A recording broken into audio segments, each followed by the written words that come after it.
सम्मानित पत्रकार भाइयों, माननीय राष्ट्रीय अध्यक्ष जी के निर्देश पर मैं समाजवादी पार्टी को समर्थन देने वाले विभिन्न दलों की सूची आपके सम्मुख प्रस्तुत करता हूं, जिन्होंने 2022 के चुनाव में समाजवादी पार्टी को अपना पूरा समर्थन दिया है। बिना शर्त के उनके नाम आपके सम्मुख रख रहा हूं। आईपी कुशवाहा, राष्ट्रीय अध्यक्ष जनाधिकार मंच, chairman district cooperative bank Banda. Shri Hemant Kumar Kushwaha, पूर्व लोकसभा प्रत्याशी चंदौली, राष्ट्रीय अध्यक्ष जय भारत समानता पार्टी। श्री नरेंद्र कुमार कुशवाहा, राष्ट्रीय अध्यक्ष अखिल भारतीय अशोक सेना। श्री हरिओम कुशवाहा, राष्ट्रीय अध्यक्ष महानतावादी पार्टी। श्री हरिशंकर सफरीवाला, संघ अधिष्ठाता राष्ट्रीय जनसेवक संघ। श्री ओम प्रकाश मौर्य, राष्ट्रीय अध्यक्ष रोजगार आंदोलन मंच। इन सभी ने बिना शर्त समाजवादी पार्टी को 2022 के चुनाव में पूरा समर्थन दिया है। मैं माननीय राष्ट्रीय अध्यक्ष की तरफ से, समाजवादी पार्टी की तरफ से इन सभी संगठनों का धन्यवाद करता हूं और उनका स्वागत करता हूं। ये और नेक्स्ट ये समर्थन दे रहे हैं।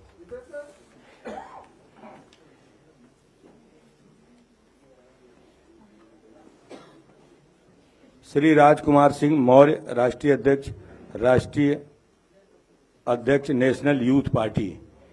इन्होंने भी अपना समर्थन समाजवादी पार्टी को 2022 के चुनाव में दिया है। इसी तरीके से Republican Party of India Ambedkar, Shri Balkishan Gupta ji, Chhedilal Kori ji, ये प्रदेश अध्यक्ष हैं बालकिशन गुप्ता जी, छेदीलाल कोरी जी, और इन्होंने अपना पूरा समर्थन समाजवादी पार्टी को दिया है। इन सभी का धन्यवाद। और मैं माननीय राष्ट्रीय अध्यक्ष से अनुरोध करूंगा कि प्रेस के सामने मैं प्रेस के लोगों का धन्यवाद देना चाहता हूं और लगातार हम और आप लोग मिलकर के कोविड प्रोटोकॉल्स का पूरा पालन कर रहे हैं। जो नियम दिए गए हैं उनको अभी पालन कर रहे हैं। समाजवादी पार्टी ने अपने मैनिफेस्टो में शामिल किया था और अभी मैनिफेस्टो पूरा आना है। जिस समय पूरा आएगा उस समय बहुत डिस्कशन और कई बिंदु उत्तर प्रदेश के विकास और खुशहाली के उसमें आएंगे। 300 यूनिट फ्री देने का जो फैसला समाजवादी पार्टी ने अपने मैनिफेस्टो में शामिल किया है वो एक बहुत महत्वपूर्ण फैसला है उत्तर प्रदेश के आम लोगों के लिए, जिन्हें लगातार बढ़े हुए बिजली के बिल मिले। कई शिकायतें ये आई जहां पर बिल को लेकर के बहुत सारी दिक्कतें रहीं। कई लोगों पे एफआईआर भी हुई, बहुत सारे लोग संकट में भी रहे और हैरेसमेंट भी बड़े पैमाने पे हुआ है। जहां सुधार किया जाएगा वहीं समाजवादी पार्टी ने फैसला लिया है कि जिनके पास वर्तमान में घरेलू बिजली के कनेक्शन हैं, उनके बिजली के बिल में जो नाम लिख करके आता है वही नाम लिखाएं। समाजवादी पार्टी कल से इसका अभियान चलाने जा रही है कि 300 यूनिट जो लोग चाहते हैं उन्हें फ्री मिले, उनके लिए नाम रजिस्टर करने का काम, फॉर्म भरने का काम कल से इस अभियान को समाजवादी पार्टी शुरू कर रही है। इसीलिए मेरी अपील है, जिनके पास वर्तमान में घरेलू बिजली के कनेक्शन हैं, उनके बिजली के बिल में जो नाम लिख करके आता है वही नाम लिखवाएं।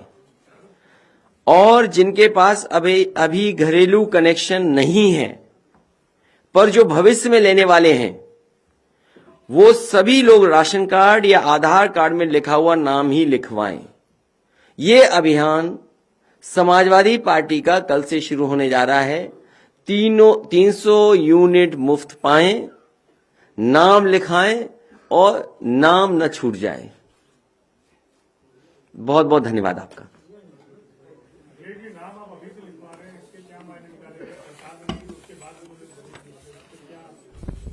नहीं, औचित्य यह है कि हमें अपनी बात रखनी जनता के बीच में।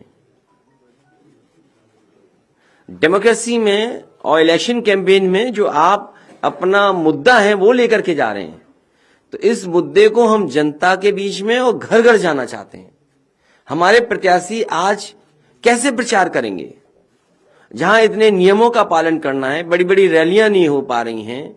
हमारी कोशिश है कि जैसे ही पाबंदियां हटें, नियम बदलें, मैं समाजवादी विजय रथ की अनुमति मांगूं और खाली अकेले ही चलना पड़े उसके लिए भी अनुमति मांगूंगा। लेकिन जब तक नियम वही हैं, नियम जब पुराने हैं, जो चुनाव आयोग ने नियम बनाए हैं उनका पालन करते हुए समाजवादी पार्टी के प्रत्याशी, समाजवादी पार्टी के कार्यकर्ता और जो लोग हैं, अगर 300 यूनिट मुफ्त पाना चाहते हैं तो फॉर्म भरवाएं, अपना नाम लिखवाएं।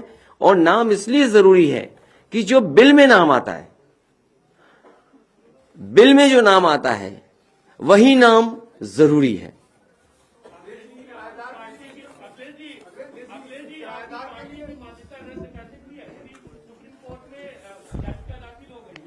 तब तो भारतीय जनता पार्टी पूरे देश में कभी चुनाव नहीं लड़ सकती। अगर इस तरह के पीआईएल किए जाएं और भारतीय जनता पार्टी से स्पॉन्सर्ड पीआईएल हो तो भारतीय जनता पार्टी तो चुनाव लड़ ही नहीं सकती थी। क्या मुख्यमंत्री जी ने जो अपना एफिडेविट लगाया है उन पे क्या कम धाराएं हैं? जो डिप्टी सीएम है उन पे कम धाराएं हैं? जो अभी जानकारी मिली है, सबसे ज्यादा आपराधिक मामलों में कोई विधायक अगर विधानसभा में पहुंचे तो भारतीय जनता पार्टी ने पहुंचाए हैं।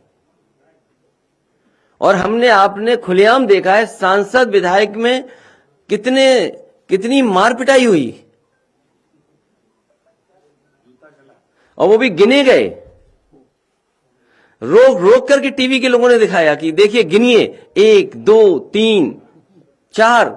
तो इनकी तो पार्टी की मान्यता पहले ही रद्द हो जानी चाहिए थे। क्या मुख्यमंत्री जी पे जो मुकदमे हैं उन मुकदमों को देख करके क्या भारतीय जनता पार्टी को नहीं ये फैसला लेना चाहिए था? और वो तो भारतीय जनता पार्टी के सदस्य ही नहीं थे।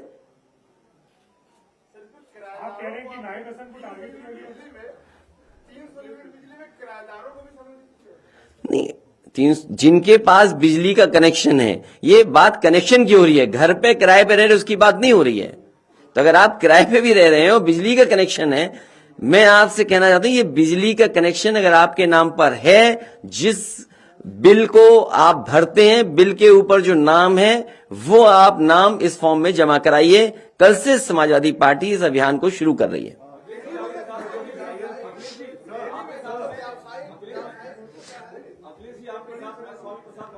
नहीं, मैं पहले इनका सवाल ले रहा हूं।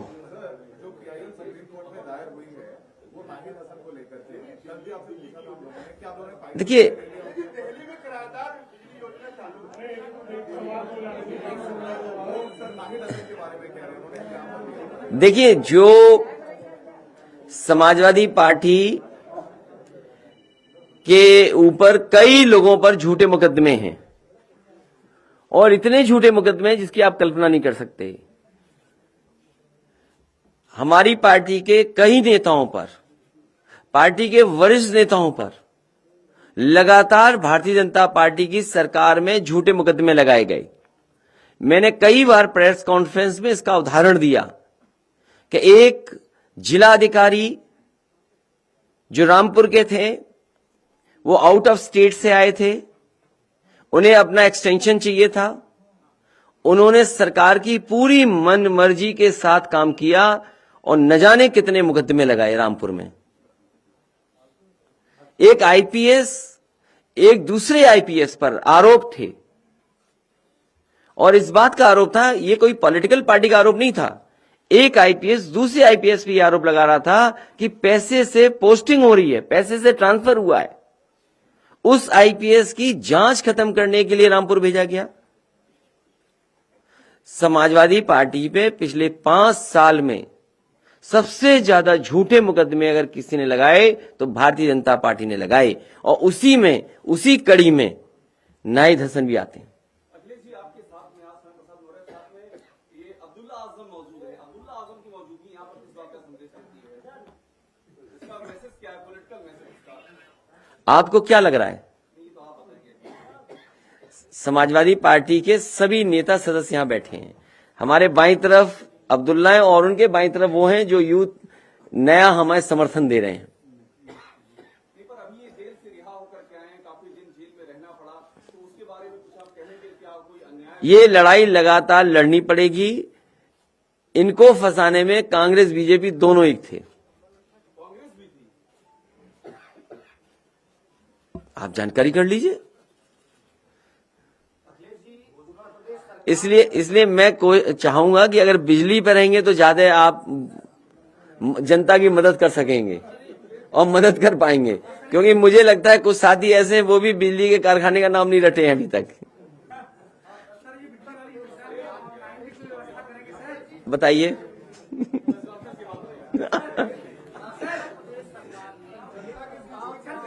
ये समाजवादी पार्टी की ऑनलाइन भी करेंगे, फिजिकली भी डोर टू डोर हमारे समाजवादी पार्टी के लोग जाएंगे। आम जनता से अपील करेंगे कि समाजवादी पार्टी का इसमें सहयोग करें।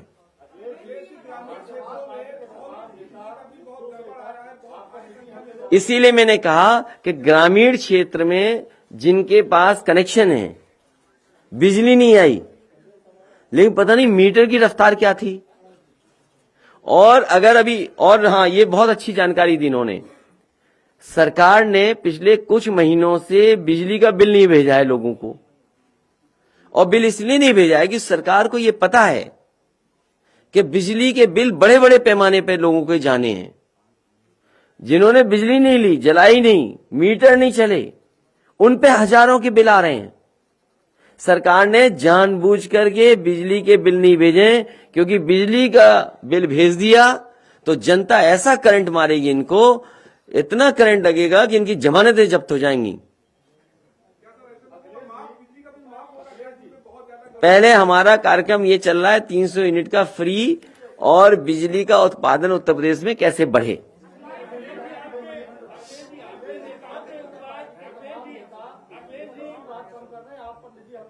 कौन?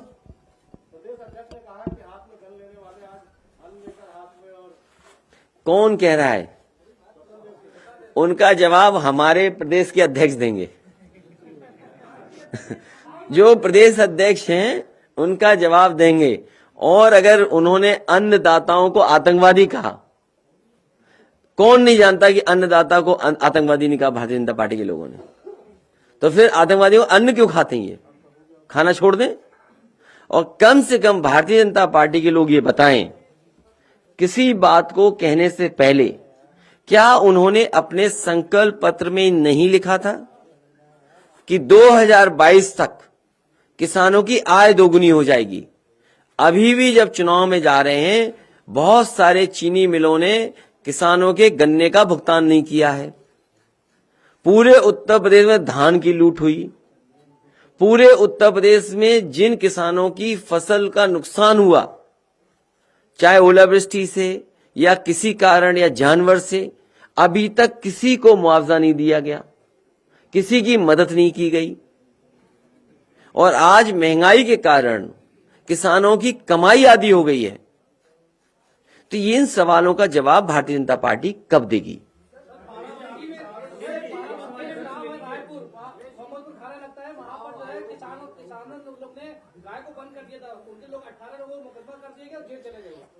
बड़े पैमाने पर उत्तर प्रदेश की गाय मां भूखी हैं।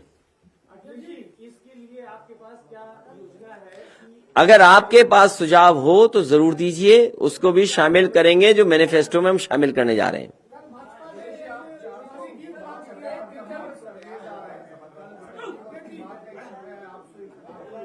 रिपब्लिक का सर्वे आया है तो इंटू 2 कर दो, तो कितनी हो गई सीटें बताओ?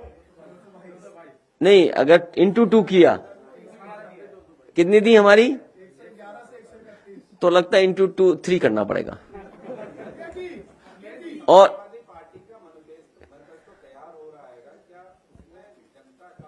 अगर आपको अभी भी नहीं लगता 400, आदरणीय स्वामी प्रसाद मौर्य जी आ गए। नहीं, वो जानते नहीं, रिपब्लिक वाले, वो रिपब्लिक वाले जानते नहीं हैं कि स्वामी प्रसाद मौर्य जी साथ आ गए, महान दल साथ है, ओम प्रकाश राजभर जी साथ हैं। उनके साथ कितना अन्याय हो रहा है अपना दल कृष्णा पटेल जी के साथ। जैसे ही समाजवादी पार्टी में उनके दल का गठबंधन हुआ, मुकदमे खुल गए, ट्रस्ट को लेकर के उनके खिलाफ कार्रवाई हो रही है, उन पे भी न जाने कितनी कार्रवाई हो रही। इस सरकार को हो क्या जाता है? सरकार क्यों डरी हुई है? अगर इन समाजों के लिए उन्होंने कुछ काम किया होता तो सरकार को एजेंसियों का सहारा नहीं लेना पड़ता। आज हर वर्ग के लोग दुखी हैं। आरएलडी है हमारे साथ, तो अब 400 आने में क्या कमी है? और जनता नाराज है, जनता नाराज है अभी भी।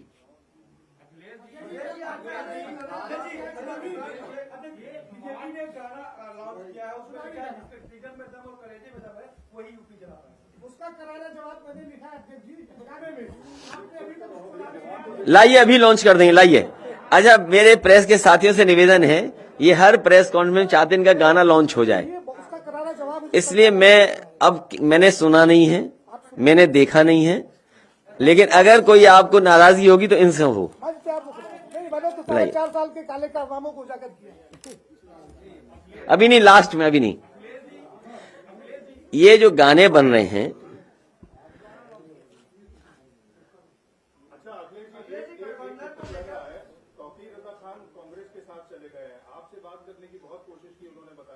मैं एक बार फिर सभी से अपील करूंगा, भारतीय जनता पार्टी ने महंगाई बढ़ाई है, किसान को बर्बाद किया है, जानवरों से न जाने कितना नुकसान हो रहा है, नौकरी रोजगार खत्म हो गए, प्राइवेटाइजेशन कर करके बाबा साहब भीमराव अम्बेडकर जी का संविधान और उनके दिए हुई व्यवस्था को खत्म कर रहे हैं। हर चीज बेची जा रही है, एयरपोर्ट बेचे जा रहे हैं, एयरपोर्ट पे जहां हवाई जहाज खड़े होते वो बिक रहा है, पानी के जहाज बिक गए, पानी का जहाज जहां खड़ा होता है बंदरगाह वो बिक गए, सभी संस्थाएं बिक रही हैं। और सोचना इस बात के लिए चाहिए, आज बताइए 2014 के बाद बैंकों में जो इंटरेस्ट था वो कितना कम हो गया। अगर आपका पैसा रखा था बैंक में तो बताइए उस समय क्या इंटरेस्ट मिलता था, आज क्या मिल रहा है? क्या बैंकें नहीं डूब गई? नोटबंदी के बाद अर्थव्यवस्था जहां डूबी की डूबी, लेकिन क्या बैंकें नहीं डूब गई? बैंकें बिक गई। तो ये बड़े सवाल हैं जिनका जवाब भारतीय जनता पार्टी के पास नहीं है। और बड़े बड़े आयोजन हुए, इन्वेस्टमेंट मीट हुई। यहां आज जब हम चुनाव में जा रहे हैं तो जो इन्वेस्टमेंट मीट हुई थी उसमें जो करार किए गए थे, एमओयू साइन हुए थे, आज ये बताएं किस जिले में इंडस्ट्री और कारखाना लग गया, किस जगह नौकरी रोजगार मिल गए? जो झूठे प्रचार में दिखाई दे रहे हैं कि करोड़ों लोगों को रोजगार मिला, वो कहां है? सवाल ये महत्वपूर्ण है आज।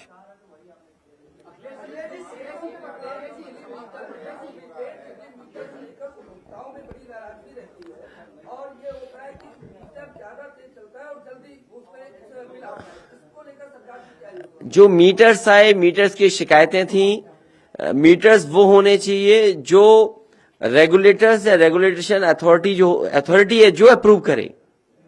कोई भी खराब मीटर गरीब जनता के घरों में नहीं लगना चाहिए, उत्तर प्रदेश के जनता में के घरों में नहीं लगने चाहिए।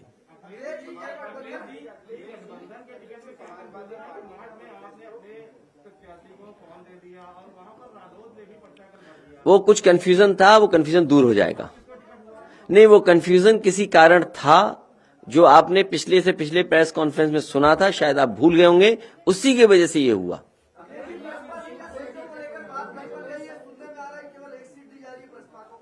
किसको? एसपी प्लस पीएसपी कितनी हो गई सीटें?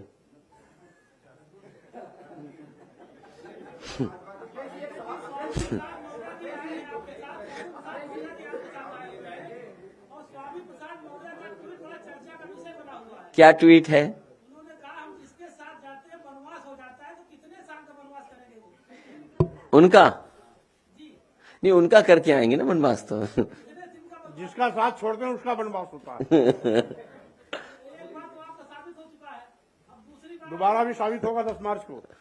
अखिलेश जी जो उत्तर प्रदेश सरकार ने एक प्रस्ताव भेजा है यार, अखिलेश जी वास्तव में क्या जनता से कुछ सुझाव लिए जाएंगे? यदि अगर लिए जाएंगे तो क्या माध्यम होगा, क्या प्लेटफॉर्म होगा जो कुछ सुझाव उसमें शामिल हो सके? इधर लगातार सुझाव लिए गए थे और मैंने आपसे कहा कि जिस समय भारतीय जनता पार्टी का मैनिफेस्टो आएगा उसके बाद समाजवादी पार्टी का मैनिफेस्टो लाएंगे।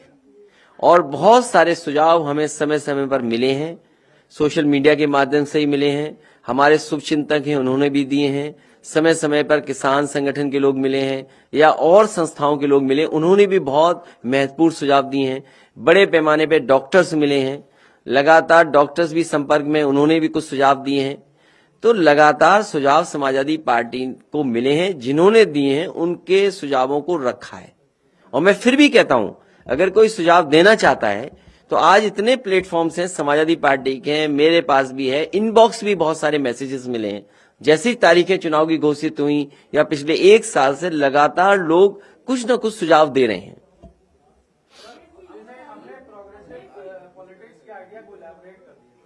नहीं, प्रोग्रेसिव में यही है कि समाजवादी सिद्धांत लागू हो, भेदभाव खत्म हो, जाति के आधार पर फैसले नहीं हो, कानून व्यवस्था बेहतर हो, डेवलपमेंट में इंफ्रास्ट्रक्चर बेहतर हो, सोशल स्कीम्स पहुंचे लोगों तक, रोटी कपड़ा मकान जो बेसिक चीजें हैं कम से कम वो लोगों को मिले।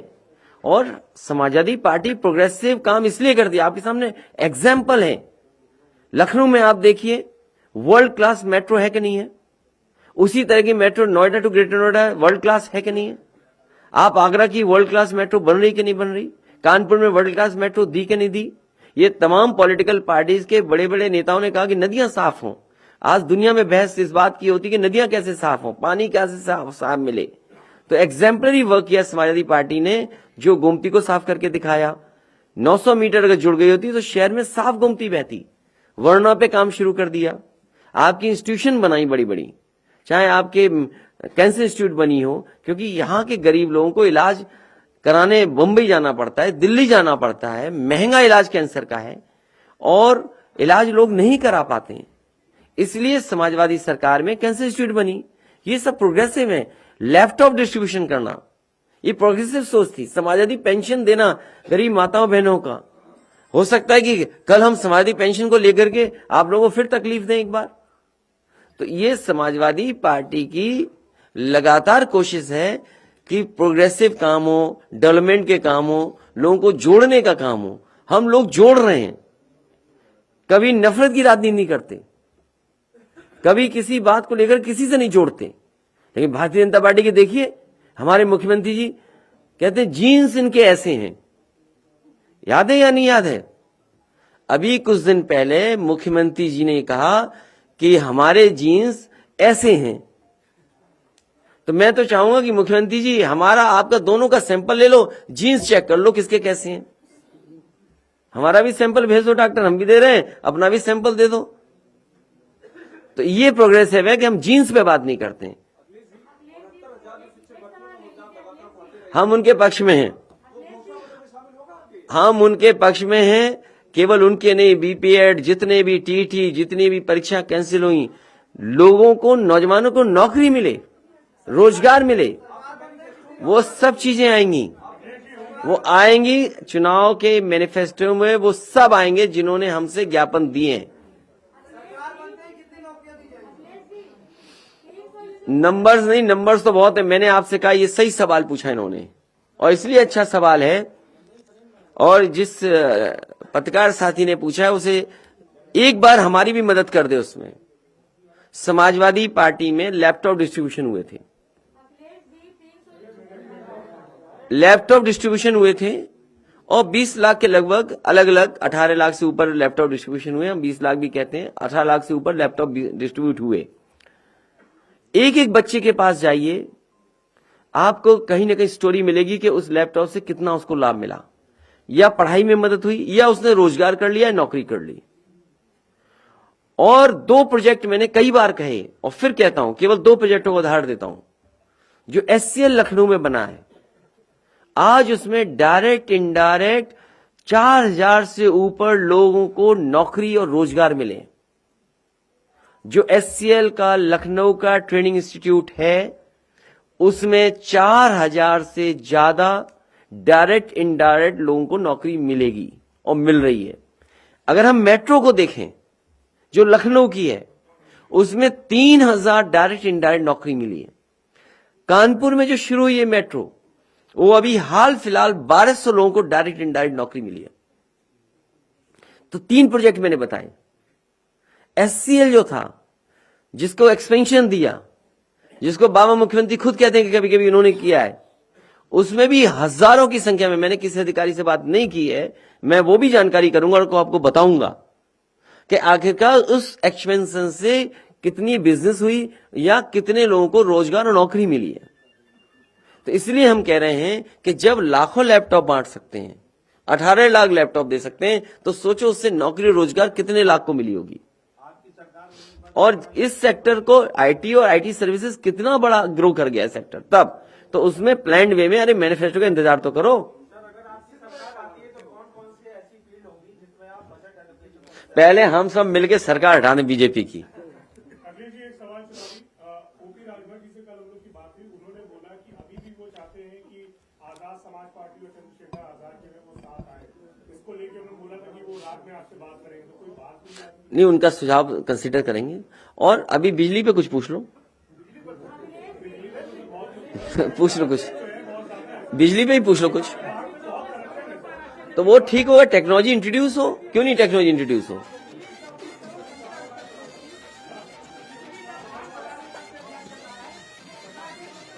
क्या चीज?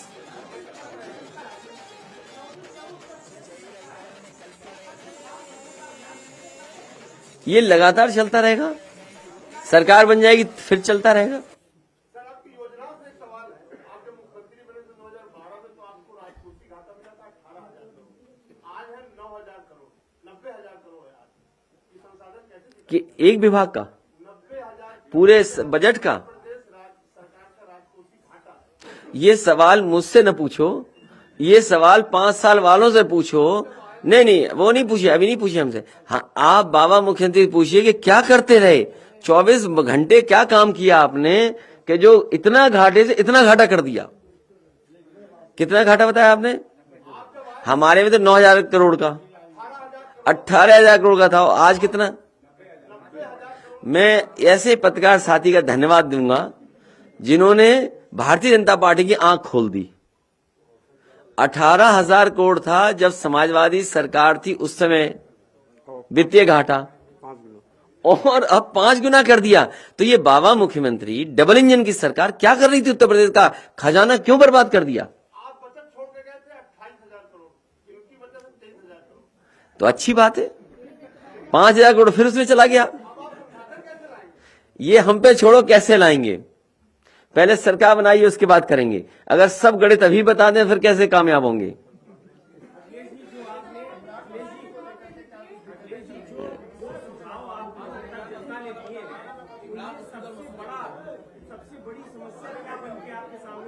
किसकी? अभी नहीं, बहुत सारे सुझाव हैं, एकोमोडेट कर रहे हैं कि क्या क्या किया जा सकता है। जैसे हमारे इन्होंने बता दिया इतना घाटा है, तो सरकार काम ही नहीं करेगी, इसका मतलब?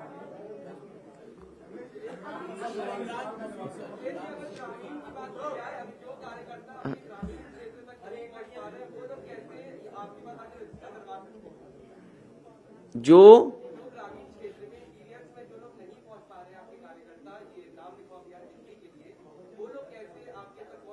नहीं, हमारे कार्यकर्ता पहुंचेंगे वहां पर, हमारे कार्यकर्ता पहुंचेंगे, और हर जगह हर गांव में कार्यकर्ता हैं। नहीं, व्यक्तिगत भी जाएंगे। मैंने इसीलिए कहा कि हमारा जो कैंपेन है डोर टू डोर जाएगा। आखिरकार जब हम जनता के पास जाएं तो क्या लेकर के जाएंगे? तो हमारे पास फॉर्म होगा, हमारे पास मान लीजिए व्हाट्सएप से जानकारी देने की व्यवस्था होगी। तो इसलिए हमारे फिजिकली भी लोग जाएंगे डोर टू डोर, फॉर्म भराने के लिए या जानकारी देने के लिए और जानकारी हासिल करने के लिए। डिजिटली हम लोग कनेक्टेड है। देखिए, आपसे जो बात कर रहे हैं ये भी डिजिटली कनेक्टेड है। सवाल आपके आ रहे हैं, लेकिन हमारे प्लेटफॉर्म से ये सब देख रहे हैं, सुन रहे हैं।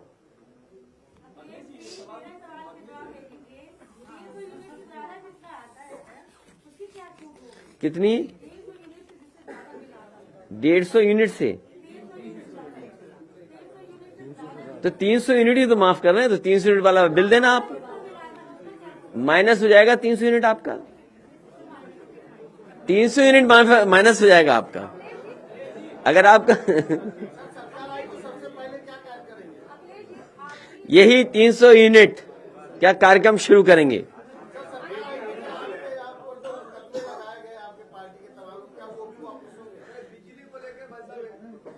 हाँ ठीक है, बिजली को लेके क्या चीज? पूछिए पूछिए आप। ए रुक जाओ भाई,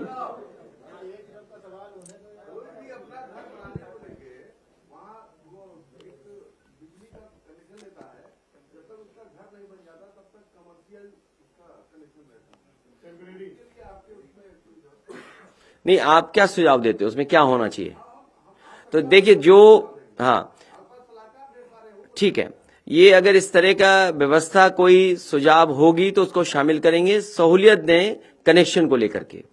और सुनने में एक चीज और आई है कि कॉमर्शियल को इंडस्ट्री मान लिया सरकार ने, तो अगर आप नंबर ऑफ इंडस्ट्रीज यूपी में जो लगी हैं वो कॉमर्शियल कनेक्शन से जोड़ दी उन्होंने, कि जितने कॉमर्शियल कनेक्शन होंगे वो मानते कि इतनी इंडस्ट्री है, इतने रोजगार होंगे, तभी वो आंकड़े दिखाई दे रहे हैं।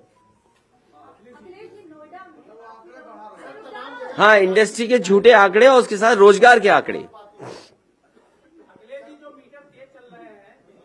तो मीटर अच्छे लगाए जाएंगे न, मीटर ऐसे चलें या ठीक कंपनियां दें जो ठीक चलें, जो सवाल इनका था पहले।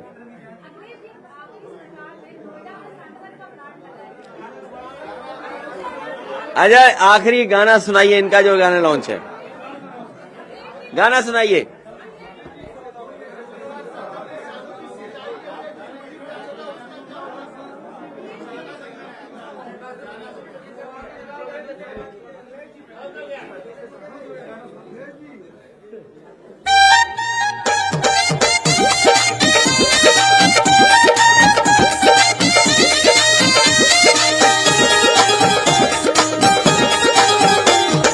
विजय रथ पर निकल पड़े हैं,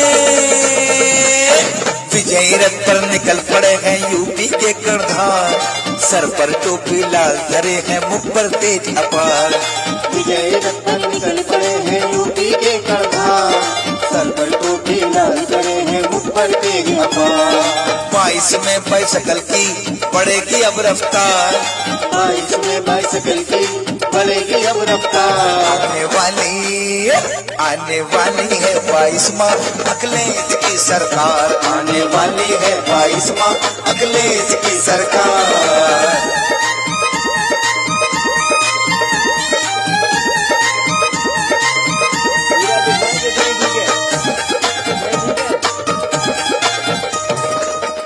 चलिए धन्यवाद। अब पूछिए पूछिए, रुकिए एक सवाल और बोलिए उपाध्याय जी। क्या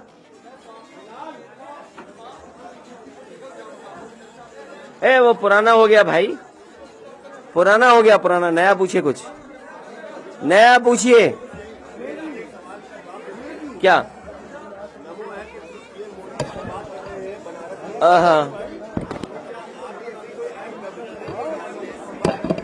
देखिए, उन्हें भारतीय जनता पार्टी को ये पता था कि चुनाव कैसे होने जा रहा है।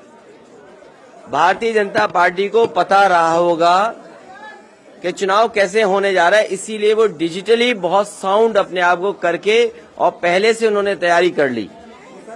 और दूसरी